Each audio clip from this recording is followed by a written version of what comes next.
Shalom a todos, bem-vindos ao canal Ouça a Torá. Vamos continuar a narração do Midrash do livro de 1 Samuel. David implora a Shaul que pare de persegui-lo. Depois que Shaul deixou a caverna, ele foi acompanhado por seu general Avner. Quando tinham caminhado alguma distância, David saiu da caverna chamando em voz alta: "Meu senhor, o rei." Shaul virou-se para ver quem o havia chamado. Ele ficou chocado ao ver que era David. David curvou-se 2 vezes e caiu no chão em homenagem ao rei. Então ele implorou a Shaul: "Por favor, não dê ouvidos ao Lashon Hará de Doeg. Eu sei que Doeg é muito instruído nos caminhos da Torá, mas isso não lhe dá o direito de caluniar os outros. Você também não pode acreditar nas palavras dele. Hoje Hashem entregou você em minhas mãos na caverna.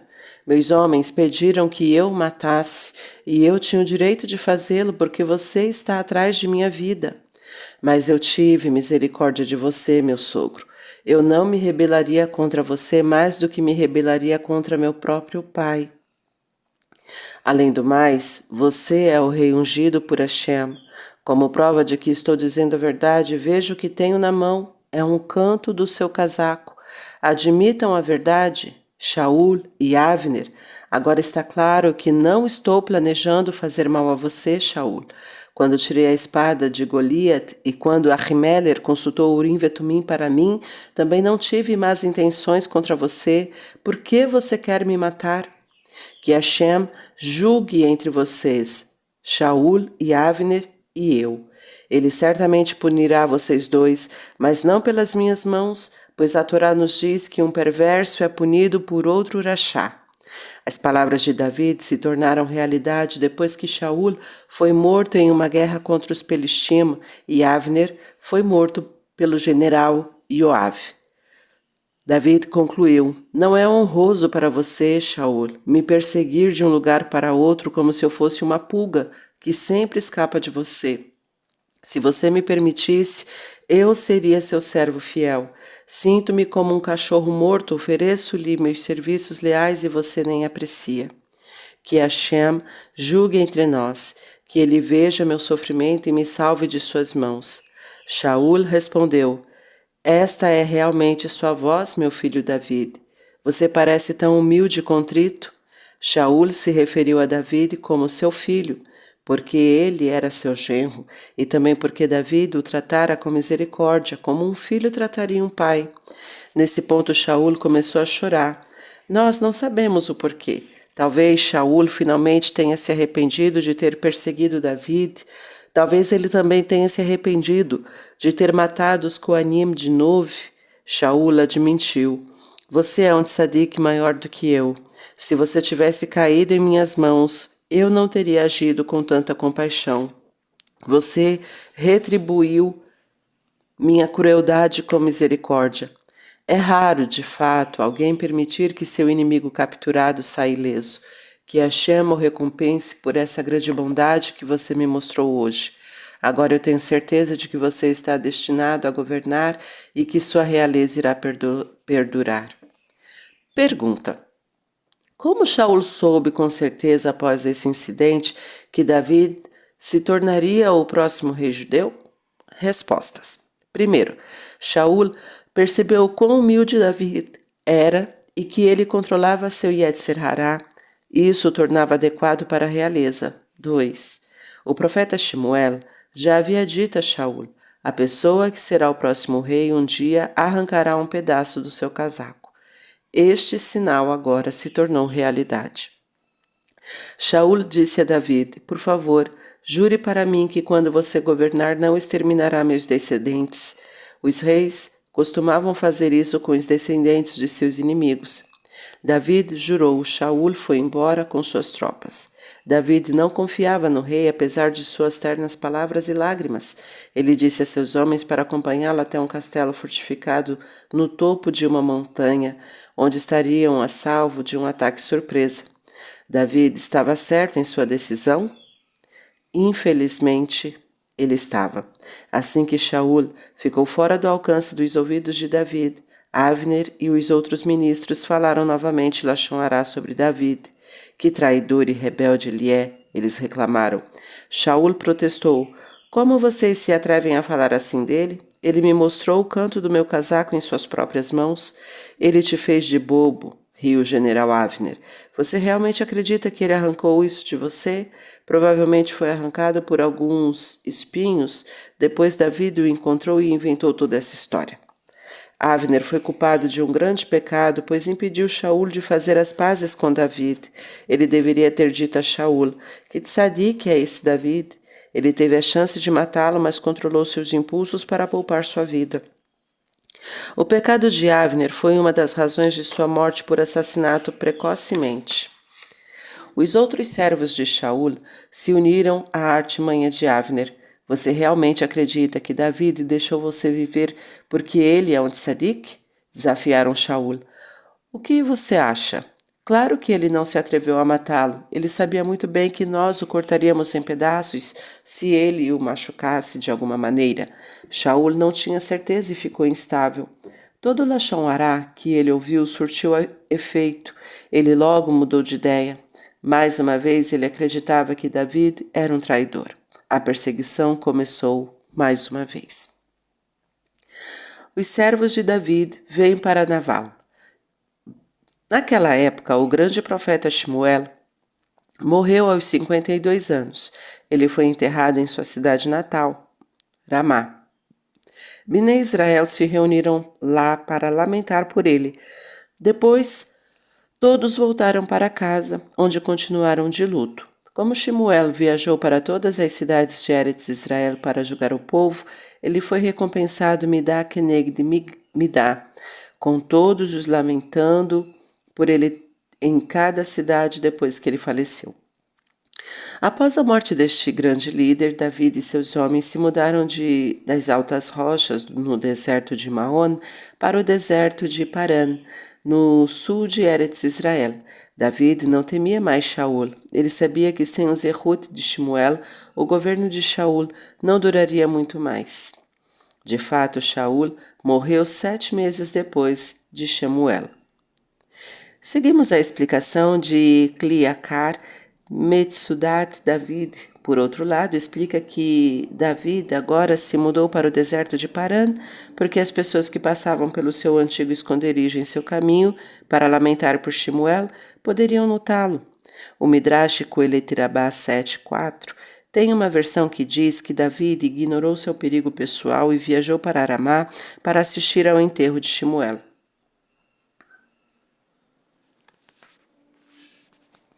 Na área em que David permaneceu refugiado, em um local chamado Carmel, alguns pastores eram empregados por um dono de gado muito rico chamado Naval.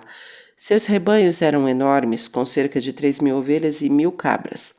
Naval morava em outro lugar.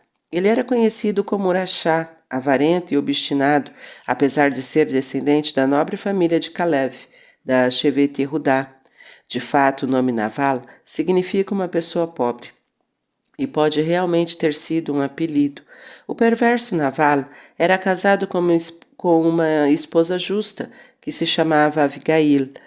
Ela era sábia e gentil, mas não importava o que fizesse, ela não conseguia mudar o marido. Depois que o marido agia de maneira injusta, ela corrigia as suas falhas novamente. David disse a seus homens: o deserto está cheio de perigo e os pastores de Naval estão tendo dificuldades com rebanhos tão grandes. Existem muitos ladrões e animais selvagens que atacam os rebanhos. Sugiro que ajudemos os pastores de Naval a proteger os rebanhos.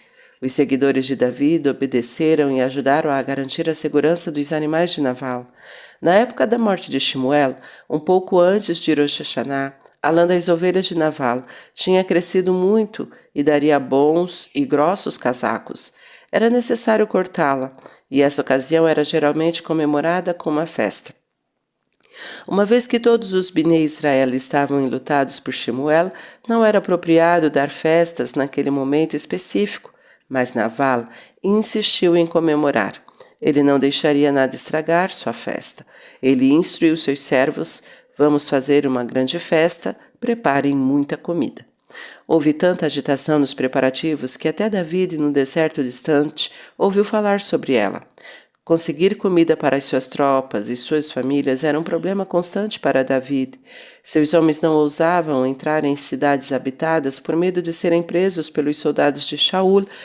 Roubar, é claro, estava fora de questão. Agora era quase Rosh Hashanah e David se preocupava em como ele forneceria refeições para seus homens. Ele ordenou a 10 de seus servos: viajem para Carmel e aproximem-se de Naval. Digam a ele em meu nome que desejo a ele e sua família o melhor, que ele possa também tosquear suas ovelhas no próximo ano com boa saúde. Lembrem-no de que ajudamos seus pastores a cuidar de suas ovelhas. Se não fosse por nossa ajuda, quem sabe quantas delas teriam sido perdidas? Digam a ele que estamos pedindo uma gentileza em troca. Precisamos desesperadamente de refeições para o Yom Tov e apreciaremos qualquer comida que ele possa nos dar. Que esse seja um mérito extra para ele no dia do julgamento que se aproxima. Os servos de David relataram fielmente a sua mensagem a Naval. Qualquer pessoa com um pouco de decência teria imediatamente dado alguma comida aos servos de David, mas Naval era extremamente mesquinho e avarento. Quem se importa com esse David ou Benishai? Ele gritou. Por que eu deveria ser gentil com ele? Ele é apenas um descendente de uma mulher moabita e até teve a coragem de se rebelar contra seu mestre Shaul, organizando um exército de 600 homens. Ele não é uma boa pessoa. Só porque o profeta Shemuel derramou um pouco de óleo em sua cabeça, ele acha que pode falar assim? Se alguém deveria se tornar rei, esse sou eu. Minha família é a mais famosa da Shevet Yehudá. Eu não vou desperdiçar minha comida com esse inútil. Naval falou sobre sua comida como se fosse seu único dono, deixando Hashem totalmente fora de cena. No entanto, Naval ofereceu aos mensageiros famintos uma porção de pão para cada. O mérito dessa mitzvah mais tarde prolongaria a vida de Naval. Pergunta: o que David esperava que acontecesse ao enviar seus servos? Não era de conhecimento geral que Naval era um avarento que nunca deu de tzedakah, caridade? Respostas. Primeiro, David não pediu de tzedakah. Seus homens ajudaram os pastores de Naval e ele estava pedindo pagamento por seus serviços. Segundo, David ouvira falar da Tzadeket, Abigail. Talvez ela desse comida aos seus servos do seu próprio suprimento. Terceiro, embora Naval fosse geralmente mesquinho, David esperava que ele agisse de forma diferente antes de Rosh Hashanah. Mesmo quem está longe da Torá normalmente se solidariza com os pobres, viúvas e órfãos antes de se sentar para uma refeição sofisticada em Yom Tov, especialmente em Rosh Hashanah. Quarto, David esperava que Naval o tratasse como um parente, uma vez que ambos eram da mesma família. O Midrash nos conta: quem dá tzedakah para quem? Quando uma pessoa dá tzedakah a outra, quem está fazendo a quem o maior favor, o doador ao beneficiário ou o contrário? Pode parecer que é o doador, já que ele salva o homem o homem pobre da fome. Entretanto, nossos Rachamim nos dizem que, na verdade, o pobre faz um favor muito maior ao rico. Enquanto a pessoa rica salva seu benefício da fome, o pobre dá ao seu benfeitor uma porção eterna no Olam Abá. Então, na verdade, dando de tzedakah, a pessoa faz um favor muito maior para si do que para o destinatário. Isso é sugerido na palavra hebraica para dar, que pode ser lida tanto para a frente como para trás. Isso significa que ao dar, você está realmente recebendo. Você já pensou sobre isso?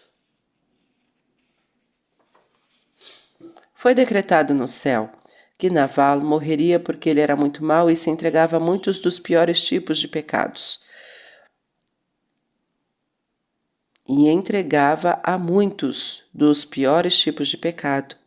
Dar tzedakah pode salvar uma pessoa da morte. Se Naval tivesse enviado comida a David, ele poderia ter vivido, mas Naval não entendeu que ao fazer isso ele próprio se beneficiaria mais. David quer punir Naval. Depois de descansar um pouco, os homens de David retornaram ao seu mestre com a resposta de Navalo. Eles não ousaram citar literalmente as palavras de Navalo, que eram tão insultantes. Ao ouvir a resposta de Navalo, Davi disse: Vamos formar um Sanhedrim, um tribunal composto por 23 Talmidei Chachamim, que tem o poder de condenar uma pessoa à morte. Vamos decidir qual punição Navalo merece. Os juízes votaram pela pena de morte. David foi o último a votar. Ele disse: Navalo e toda a sua família merecem morrer.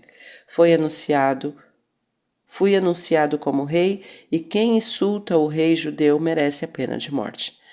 David reuniu 400 de seus homens. Ele deixou os outros 200 para trás para vigiar seus pertences. Armado com espadas, eles marcharam para destruir a casa de Navalo. As ações sábias de Abigail. A esposa de Navalo, Abigail, desconhecia o incidente com os mensageiros de David, que foram tratados com tanta grosseria pelo marido.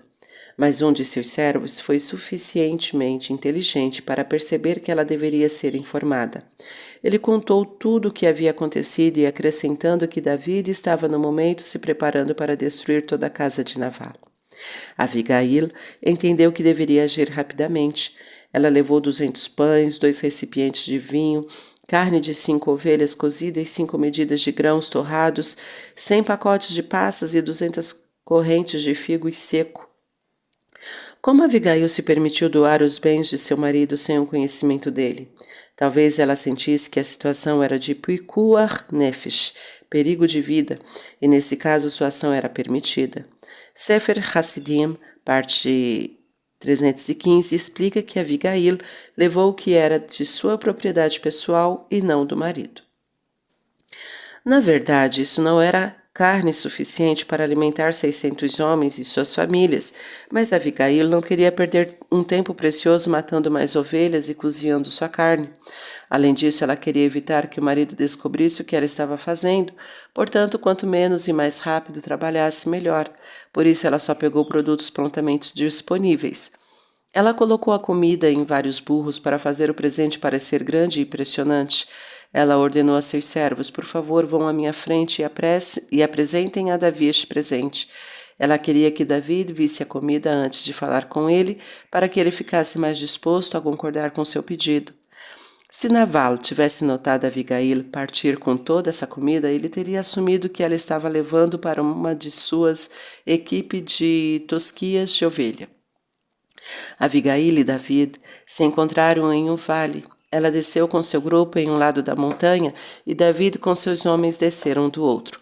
Quando Abigail se aproximou, ouviu David resmungando com raiva para seus homens: Não recebemos nada em pagamento por cuidar dos pastores e dos animais de Navalo no deserto. Juro que amanhã de manhã não restará uma alma viva na casa de Navalo. Abigail desmontou de seu burro. Ela prontamente caiu de joelhos e curvou-se no chão. Eu ouvi o que você acabou de dizer a seus homens, disse ela a David. Eu sou a mulher de cuja casa seus servos vieram. É tudo culpa minha, isso não era verdade. Mas ela disse isso para chamar a atenção de David. Por favor, ouça-me. Não leve a sério as palavras de Navalo, esse homem maldoso. Você pode ver pelo nome dele, Navalo, o maligno, que ele não é bom. Que pena que eu não tive a chance de conversar com seus mensageiros. Por que você agora destruirá vidas inocentes? David respondeu: seu marido amaldiçoou o rei. E você é o rei? Perguntou Abigail. Bem, Shemuel me ungiu como rei, David respondeu. Isso pode ser verdade, disse Abigail, mas você está seriamente enganado quanto a Alahá. Enquanto Shaul governar, você não é oficialmente o rei, portanto Navalo não merece a punição de morte. De fato, David cometeu um erro, porque ficou muito furioso ao saber da Hutzpah, ousadia de Navalo. Abigail continuou: Certamente não foi por acaso que eu ouvi falar do seu plano. Hashem me trouxe aqui para avisá-lo para não derramar sangue inocente. Não se preocupe com Navalo, pois Hashem o castigará. Ele não tem muito mais tempo para viver. Que todos os seus inimigos pereçam como Navalo. Como Abigail pôde falar com tanta confiança da morte de Navalo? A resposta é que ela era tão tzadeket que sua nevoá, a profecia, quando ela disse que todos os seus inimigos pereçam, ela também estava se referindo à morte iminente de Shaul. Abigail continuou: Veja, eu trouxe um presente para você. Por favor, compartilhe com seus homens. E lembre-se de que alguém em sua posição que combate as guerras de Hashem deve estar sempre livre do pecado. Então Hashem coroará seus esforços com sucesso. Matar pessoas contra Allahá é um pecado sério. Até agora você se controlou admiravelmente. Mesmo quando o homem queria destruí-lo, você não o matou. Abigail estava se referindo a Shaul. Continue agindo dessa maneira. Certamente, como recompensa, Hashem destruirá todos os seus perseguidores e ele cuidará de sua vida. Além disso, depois que você morrer, sua alma estará próxima de Hashem e viverá para sempre. As almas de seus inimigos perversos, perversos, no entanto, estarão em pedaços como numa funda. O que ela quis dizer com isso? Nossos sábios nos contam. O que acontece com a alma após a morte? Antes de uma pessoa nascer, sua alma está localizada sob o trono celestial. Ela está perto de Hashem. Ao nascer, a alma entra no corpo dela. Se uma pessoa obedece às ordens de Hashem,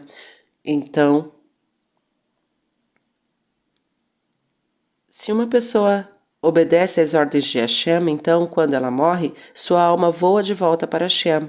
Ela retorna ao trono celestial de onde veio originalmente.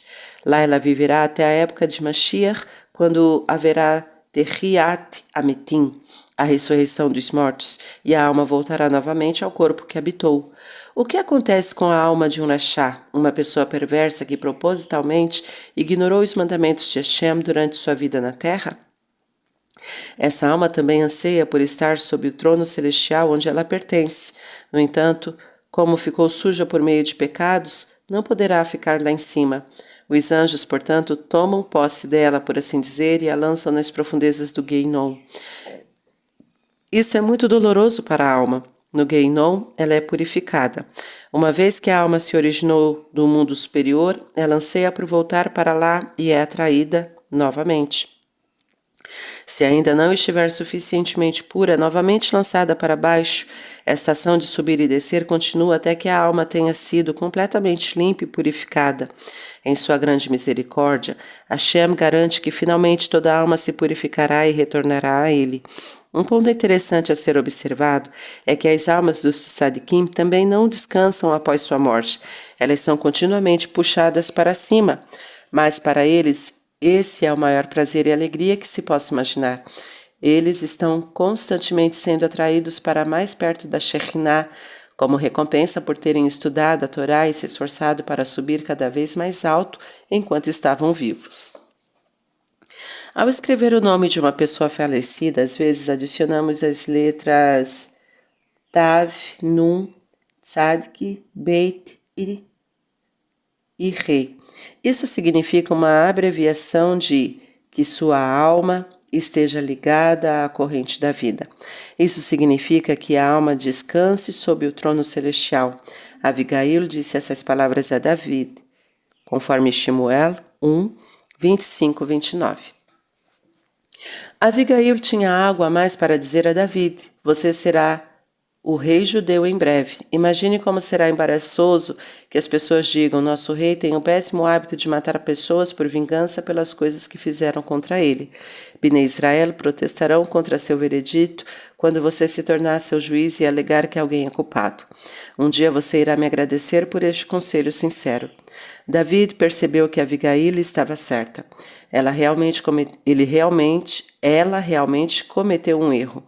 Hashem, por sua bondade, ele realmente cometeu um erro. Hashem, por sua bondade, enviou Abigail para impedi-lo de matar Naval. David respondeu a Abigail: Bendito seja Hashem, o Deus de Israel, que você está aqui hoje para me alertar. Que você também seja abençoado em sua sabedoria. Você me salvou de um pecado grave pelo qual Hashem nunca me perdoaria. David aceitou o presente de Abigail e se despediu. Vá para casa em paz. Vamos continuar em outro momento. Tá gostando do conteúdo do canal? Então curta, comenta, compartilha.